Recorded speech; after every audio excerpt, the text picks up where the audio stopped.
एक पति पत्नी के जोड़े को दो बच्चे हुए, दोनों ही बेटे।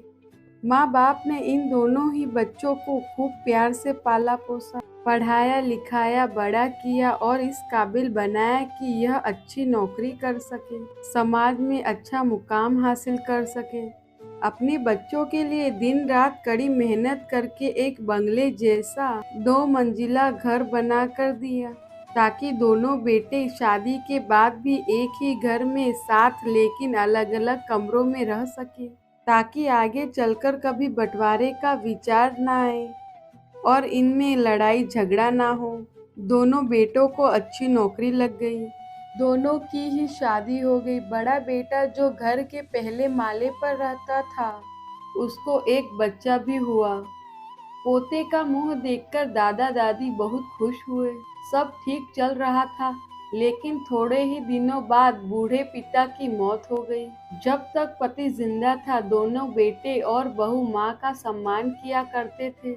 जैसे ही पति मर गया, दोनों बेटे और बहुएं हर दिन माँ की सेवा करना तो दूर, माँ को हर दिन खाना खिलाने के लिए भी राजी न थे।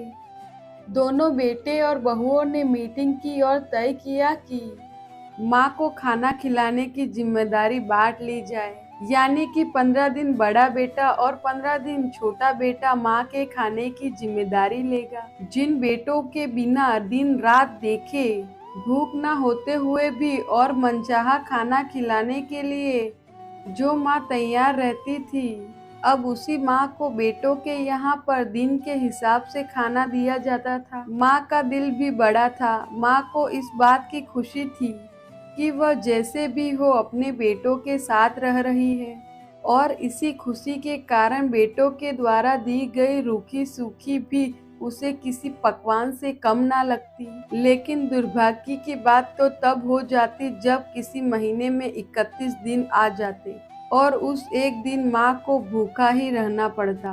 एक बार जब बड़े बेटे के यहाँ 15 दिन तक खाना खाने की बारी चल रही थी, तब बड़ा बेटा अपनी बीवी और बच्चे के साथ कहीं बाहर किसी फंक्शन में जा रहा था।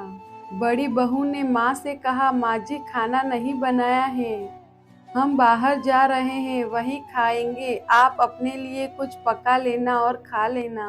बूढ़ी माँ ने कहा, लेकिन बेटा मुझे तो गैस चलाना नहीं आता।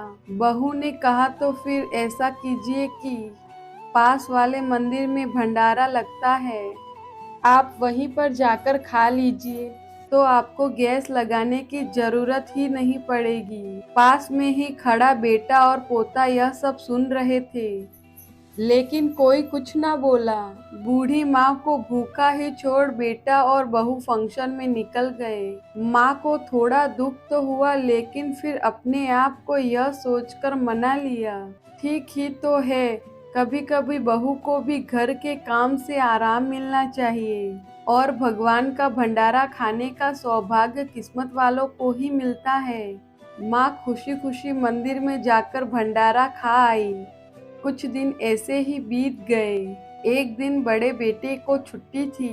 बेटा, बहू और उसका बच्चा अपने घर में साथ में समय बिता रहे थे। माँ बाप छोटे बच्चे को पूछ रहे थे कि वह बड़ा होकर क्या बनना चाहता है और क्या करना चाहता है। छोटे बच्चे ने बड़े ही सरल भाव से माँ बाप को उत्तर देते हुए कहा, वह बड़ा होकर वकील बनना चाहता है। उसकी इच्छा इस घर से भी बड़ा एक घर लेने की है, लेकिन वह घर मंदिर के पास होना चाहिए। माँ बाप ने पूछा, घर मंदिर के पास क्यों होना चाहिए?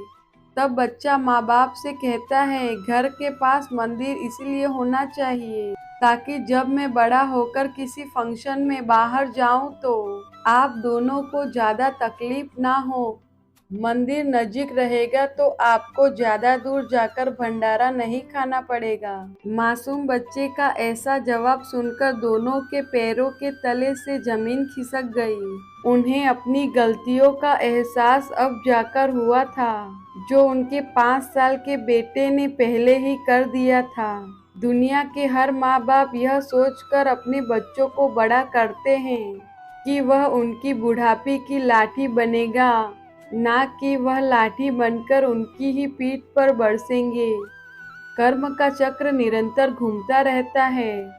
आज जो तुम दूसरों के साथ कर रहे हो, आगे चलकर तुम्हारे साथ वही होगा, यह तय है। इसीलिए हमेशा याद रखो कि दूसरों के साथ वैसा ही बर्ताव करो जैसा तुम चाहते हो कि बाकी लोग तुम्हारे साथ करें।